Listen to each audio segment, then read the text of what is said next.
Aslam kipon mut au khana yapha yewa em ham min sin iyonga ile kami kundu kathanga don hi open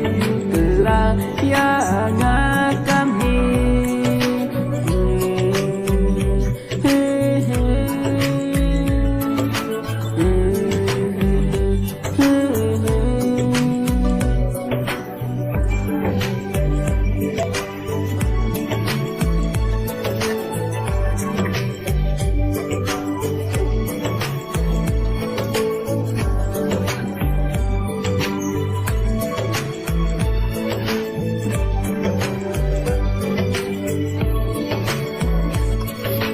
La daim o hakani kaluti umboy tau yanga katni han peya La daim o hakani kaluti umboy tau yanga katni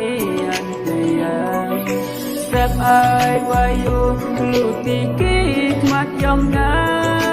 katai kapha peya Sep ai wayo kik mat yonga katai kaba apia Is nhau yonga vùng đột áo khada Yewa em ha nhìn xin yonga Du chapa qua cứu khada Yewa em ha nhìn xin Chapa qua kiêu khana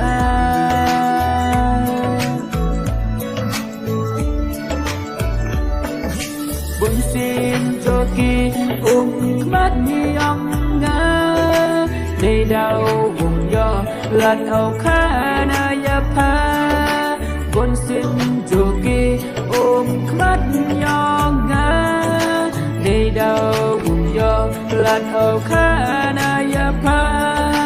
Nice kem oki ini is nhau yong na hoi ukut kidu hachitin duti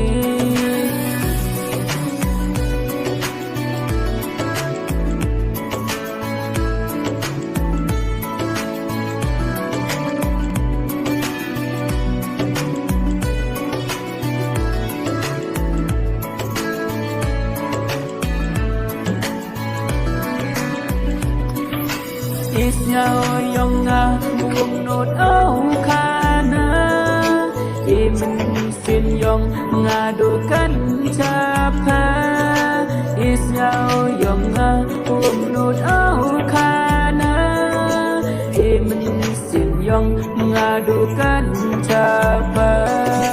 Bun xin jogi bung khmat yong nga Này đau vùng do lát âu khana yapha